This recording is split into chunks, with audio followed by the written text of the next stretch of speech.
नमस्कार साथियों, कैसे हैं आप लोग। आशा है कि आप लोग स्वस्थ होंगे। सबसे पहले आप सभी को मर्यादा पुरुषोत्तम भगवान राम और जगत जननी माता सीता के विवाहोत्सव विवाह पंचमी की हार्दिक शुभकामनाएं। दोस्तों, पिछले क्लास में मैंने 119 नंबर से 128 नंबर तक के प्रश्न गणित के प्रश्नों को सोल्व किया। आज का प्रश्न जो है वह 129 नंबर से शुरुआत होगी। क्लास आज का बहुत ही महत्वपूर्ण है। आप लोग वीडियो को अंत तक देखिएगा। चैनल पर यदि आप नए हैं तो चैनल को निश्चित रूप से जो है वह सब्सक्राइब करें, लाइक करें और शेयर जरूर करें। तो सबसे पहला 29वां प्रश्न 129वां प्रश्न जो है उसमें है कि निम्नलिखित में से कौन सा एक प्राकृतिक संख्या का वर्ग नहीं है। तो प्राकृतिक संख्या का वर्ग नहीं है, इसको पता करने के लिए हम उसके सिर्फ इकाई अंक मात्र देखने से ही पता चल जाएगा कि इसमें से कौन सा किसका वर्ग संभव वर्ग है कि नहीं, और किसका वर्ग संभव है और किसका वर्ग संभव नहीं है। आप इसमें एक नज़र यदि देखिएगा तो प्राकृतिक संख्या में 1 2 3 4 5 6 7 8 9 इन अंकों को यदि आप देखने पर इसका वर्ग कीजिएगा तो आपको 0 0 1 4 5 6 9 इतनी जो है वह आपको वर्ग करने पर संख्या आ सकता है, इकाई अंक। लेकिन ये 2 3 7 और 8 ये चार जो है वह आपको संख्या या अंक जो है वह आपको इकाई अंक नहीं हो सकता है। जैसा कि प्रश्न में ए में इकाई अंक जो है वह आपको इकाई अंक 5 है, बी में 7 है, सी में 1 है। तो ये 7 जो है, जैसा कि आप इसमें देख चुके हैं कि ये 7 जो है वह वर्ग नहीं होने की श्रेणी में आते हैं। इसलिए इसका जो अभिष्ट उत्तर होगा वह बी होगा। बी जो है वह अभिष्ट उत्तर होगा, यानी बी का वर्ग संभव नहीं है। यह संख्या का वर्ग नहीं हो सकता है। किसी भी संख्या का वर्ग ये 42,437 नहीं हो सकता है। इसमें अब पूरी संख्या की देखने की जरूरत नहीं हुई और आसानी से हम कौन सी संख्या वर्ग है, वर्ग संख्या है कि नहीं है, इसको पता कर सकते हैं। अब 130 नंबर प्रश्न की ओर बढ़ते हैं। 130 नंबर प्रश्न है कि 1.5x बराबर 0.04y। अब इसमें जब पॉइंट को हटाइएगा तो नीचे एक और एक पॉइंट हटा तो उसके बाद एक अंक है, इसलिए 1 0। यहाँ जब आप देखिएगा तो पॉइंट के बदले एक, उसके बाद 2 अंक है तो 2 0, ये पॉइंट जो है वो हट गया। अब ऊपर नीचे जब पहले काटिएगा तो ये 5 5 नहीं 15 है। 3 5 5 दिया 15, 5 दूना 10, इसमें 2 दूना 4 एकान 4, 4 25 अंक, यानी ऊपर आपको 3x/2 और इधर जो है वह आपको y/25 हो गया।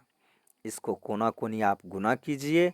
कोना कोनी गुना करने पर यहाँ आपको 25 दिया 75x बराबर 2y, या x/y बराबर आपको 2/75 होगा।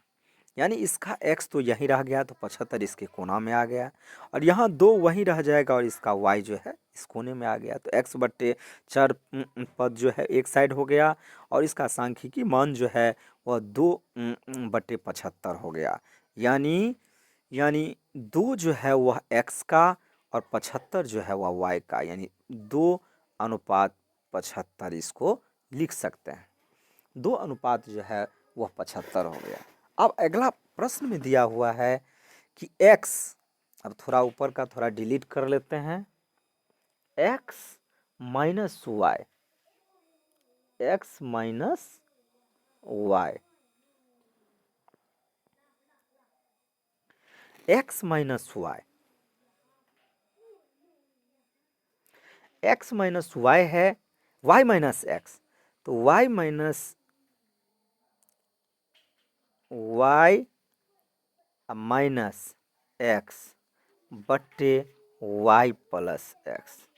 तो वाई माइनस एक्स जो है वह आपको वाई का मान अभी है 75, 75 माइनस एक्स यानी 2 बट्टे 75 प्लस 2 वाई प्लस एक्स। अब इसको लेस कीजिएगा, 75 में से 2 गया तो 73 और नीचे 75 और 2 77। यही आपका अभिष्ट उत्तर हो गया, यानी इसमें जो है वह अभिष्ट उत्तर ए होगा। अब अगले प्रश्न की ओर बढ़ते हैं।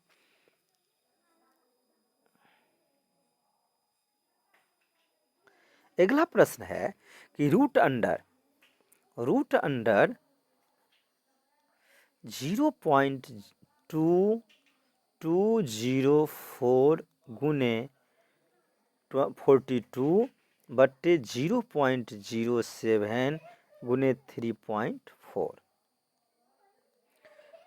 इसमें रूट अंडर के अंदर देखिएगा तो दशमलव के बाद 3 अंक इसमें भी है और इसमें 2 अंक है दशमलव के बाद और 1 अंक ये हुआ।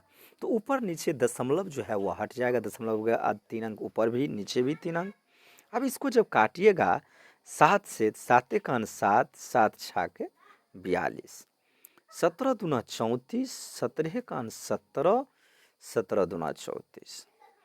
ये अब ऊपर बच गया, हाँ फिर 2 से काटेंगे, 2 एकान 2, 2 छाके 12, ऊपर आपको बच गया 6 गुने 6। तो रूट अंडर 6 छार 36, 36 का रूट से बाहर निकालिएगा तो 6 जो है वो उत्तर, यानी 20 का अभिष्ट उत्तर हो गया। अब उसके बाद 132वां प्रश्न, 132वां, इसमें कह रहा है कि y का x प्रतिशत, y का यानी का माने गुना x प्रतिशत माने x बट्टे 100, x प्रतिशत 100 है, यानी एक्स वाई बराबर आपको 100 गुने 100, 1 पर 4 को 0 हो गया। उसके बाद है z का y प्रतिशत, तो z का y प्रतिशत y बट्टे 100 बराबर आपको 200 दिया हुआ। इसको जब ZY कीजिएगा गुना तो आपको 100 गुने 200, 2 पर 4 0, यानी 20,000 हो गया। अब इसमें दोनों में यदि एक्स वाई अब बट्टे वाई जेड करते हैं या ZY, तो ऐसे करने पर ऊपर ये 10,000 बट्टे नीचे 20,000, जिसका जो मान है वो रखते हैं। इसमें y और ऊपर भी y दोनों कट जाएगा, और इसमें ये 4 0, ये 4 0, ये भी कट जाएगा। तो इधर आपको बच गया x बट्टे जेड बराबर 1 बट्टे 2, कोना कोनी गुना कीजिए, z बराबर 2x होगा। यही जो है, और इसमें यही पूछ रहा है x और z के बीच रिलेशन, तो हमको इसका रिलेशन पता चल गया, यानी z जो है वह x का 2 गुना है, जिसका अभिष्ट उत्तर आपको जो है वह ये हो गया। आशा है कि आप लोग समझ गए होंगे। अब अगले प्रश्न की ओर बढ़ते हैं। अगला प्रश्न है कि एक समबाहु त्रिभुज की ऊंचाई 10 सेंटीमीटर।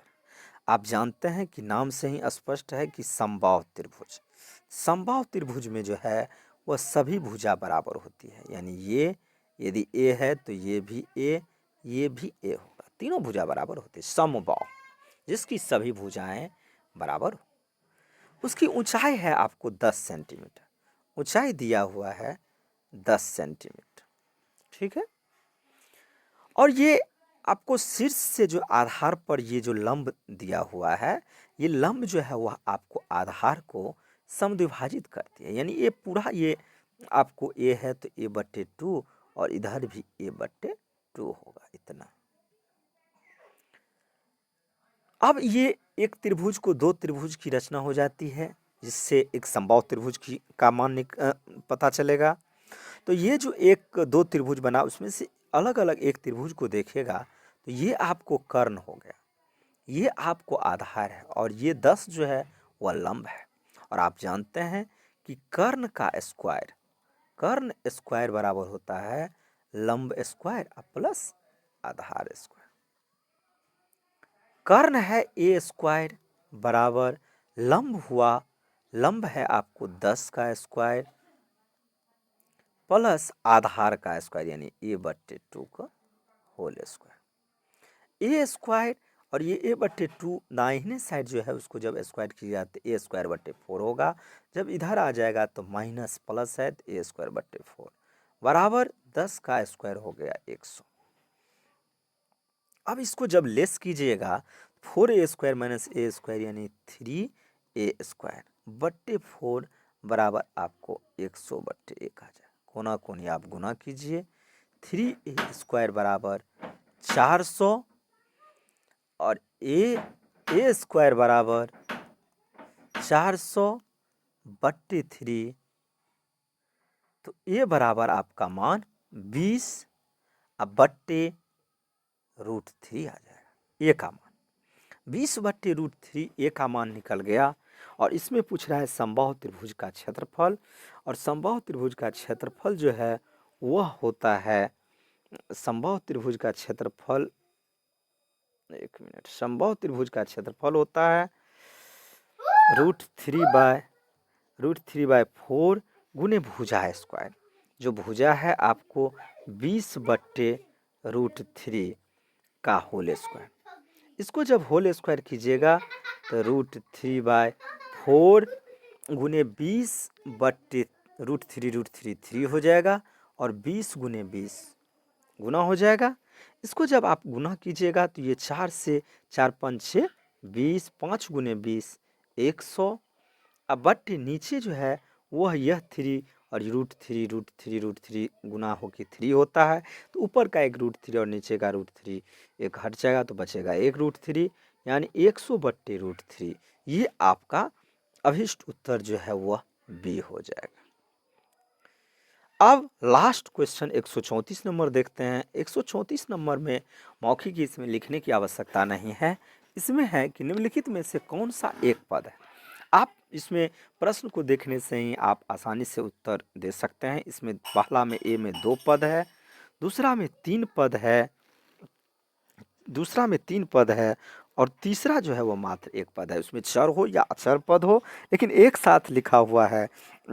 इसमें प्लस का चिन्ह कहीं लगा हुआ नहीं है, यानी उसके बाद कोई संख्या या चर या अचर पद नहीं है, इसलिए सी जो है वह इसका अभिष्ट उत्तर होगा 34 का। आशा है कि आप लोग अच्छे से समझ गए होंगे।